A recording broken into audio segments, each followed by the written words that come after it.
Ganjar Pranowo berada di posisi pertama berdasarkan survei yang dilakukan oleh lembaga survei Carta Politika Indonesia.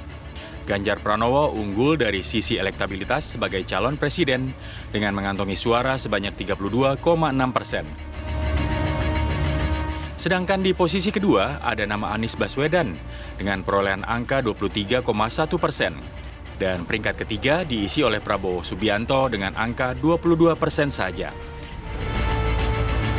Dalam survei yang dilakukan pada 4 hingga 12 November tersebut, posisi Prabowo mengalami penurunan. Pada survei September 2022 lalu, Prabowo berada di urutan kedua. Kini, posisinya digeser oleh Anies Baswedan. Sementara itu, di peringkat keempat ada nama Ridwan Kamil dengan perolehan 5,6% dan di posisi kelima menyelinap nama Agus Harimurti Yudhoyono dengan angka 3,5%. Tim TV One mengabarkan.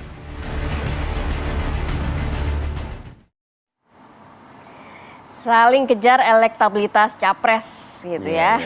Ini kita langsung saja nanti berbincang dengan yang mengeluarkan surveinya. Sudah ada Mas Yunarto Wijaya, Direktur Eksekutif Carta Politika Indonesia, dan juga ada Bang Willy Aditya, Ketua DPP Partai Nasdem. Selamat pagi Mas Soto, Selamat Bang pagi Willy. Bapak-Bapak, sehat semuanya Bapak-Bapak. Selamat pagi Mas Arief, Mbak Rati, Uda Willy. Pagi, terima kasih untuk waktunya ya.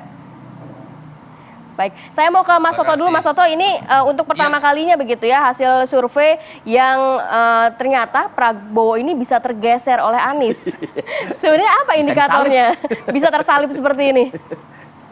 Iya, sebetulnya pola dari survei-survei sebelum memang Ganjar nomor 1, lalu kemudian nomor 2 Prabowo, nomor 3 Anies, walaupun nomor 2 dan nomor 3 ini di survei bulan Juni dan September juga selisihnya sebetulnya sudah bisa dikatakan dalam selisih margin of error, dan kemudian sekarang tersalip memang juga masih dalam selisih margin of error. Tetapi kalau dibaca dari sisi tren, memang terlihat dari Pak Prabowo ada sedikit penurunan, dari Mas Anies ada sedikit kenaikan ya. Kalau mau dispekulasikan mengapa, menurut saya jelas kalau dari sisi momen survei September dengan sekarang survei November kan ada momen.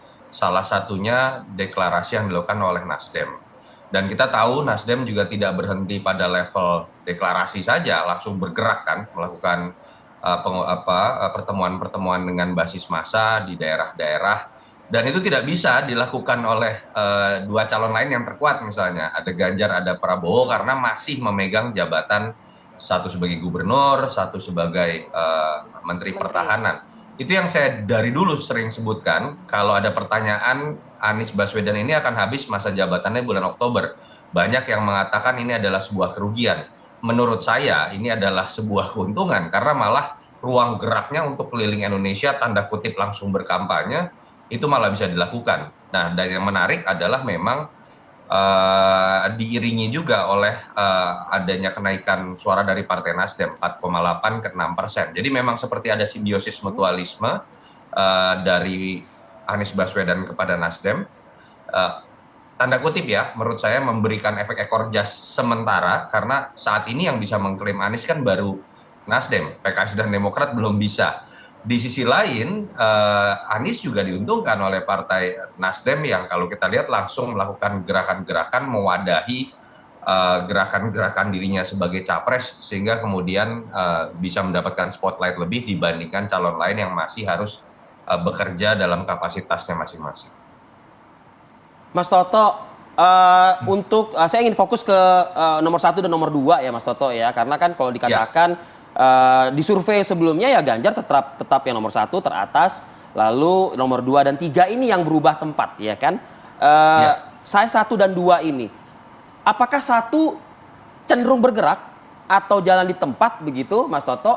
Beda dengan analisa Mas Toto tadi kan, di nomor 2 itu ya karena udah dideklarasikan dan satu-satunya partai adalah Nasdem, ya cenderung dia dari, bahkan Nasdem sendiri dari 4% sekarang udah di 6% gitu. Bagaimana nih Mas Toto?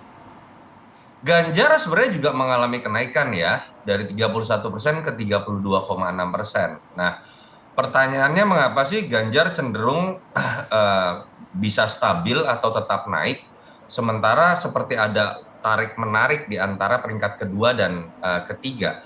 Karena ceruk pasar yang berbeda. Jadi saya selalu mengatakan kita nggak bisa melepaskan 2024 ini sebagai sebuah peristiwa sendiri yang ahistoris tidak terkait dengan dua pemilu sebelum. Dua pemilu sebelum ini berhasil membentuk ceruk pasarnya sendiri.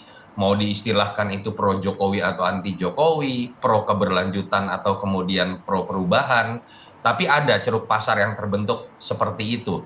Nah, yang dianggap identik mewakili penerus Jokowi, ini Ganjar dengan berbagai latar belakang dan alasan. Yang menarik adalah ketika melihat ada persinggungan di antara image yang terbangun dari Anies Baswedan dengan Prabowo Subianto. Prabowo Subianto 2 kali terbangun image-nya sebagai simbol antitesa Jokowi.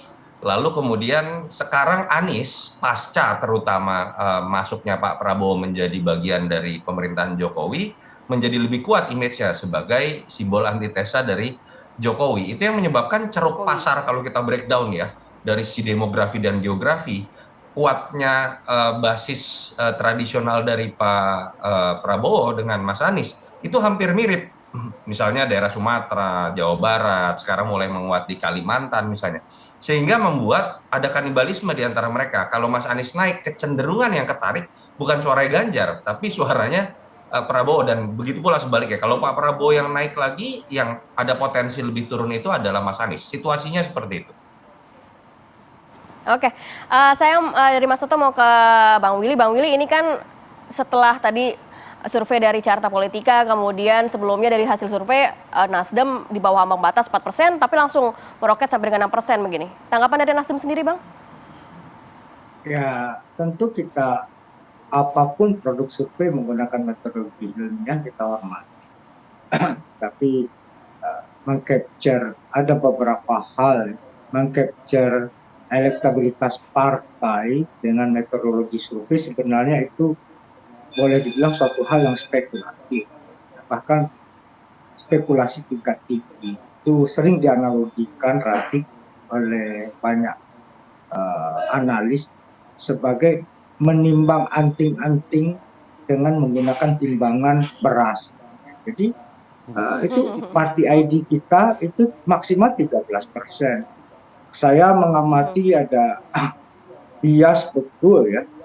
Walaupun mengalami kenaikan tentu kita bersyukur ya ada naik. Tapi sekali lagi kami tidak jumawa ya. Kami tetap melakukan suatu hal yang lebih presisi karena kan pertanyaan surveinya begini Rafi. Jika pemilu hari ini dilakukan, partai apa yang Anda pilih? Gitu. Dan itu kita bisa lihat biasnya luar biasa. Ya. Nasdem setiap pemilu ke pemilu itu biasanya selalu tidak lolos threshold, terus mengalami lompatan yang besar. Karena apa? Karena kita harus melihat cara mengukurnya itu, pemilu kita itu heavy-nya, tendensinya itu memilih figur. Hampir 80% orang memilih figur. Maka kemudian jika kita menggunakan pendekatan yang digunakan oleh teman-teman selama ini mengukur elektabilitas partai, itu sebenarnya ya tadi mengukur cincin emas dengan timbangan beras. Jadi suatu hal yang sebenarnya boleh kita bilang cukup spekulasi tingkat tinggi. Nah, ini catatannya. Tentu kami terus bekerja, hari ini kami terus melakukan konsolidasi, sosialisasi, silaturahmi ya. Dan tentu Nasdem dengan sudah memiliki calon presiden, ini suatu hal yang lebih simbiosis mutualisme seperti apa yang Mas Toto bilang tadi. Gitu. Baik, Bang Willy, bagaimana juga Anda mungkin menanggapi statement dari Mas Toto tadi ya? Karena saya kok justru menangkapnya dan menganalogikannya begini, Bang Willy. Ganjar Pranowo ya itu sudah aman dengan kantongnya karena memang pemilihnya Pak Jokowi di 2 periode ada di situ, bukan seperti itu. Nah tapi yang antitesa Jokowi itu kan selama ini kan ada di Prabowo Subianto. Nah sekarang masuk nama baru Anies Baswedan. Jadi kayaknya bergelut aja nih pemilih-pemilihnya Anies sama pemilihnya Prabowo di celuk yang sama. Jadi tidak menyasar ke atau merebut suara ke yang ada di Ganjar Pranowo. Bagaimana mungkin Anda menjawab ya analisa ini begitu Bang Willy? Usai jeda pariwara berikut kami akan kembali.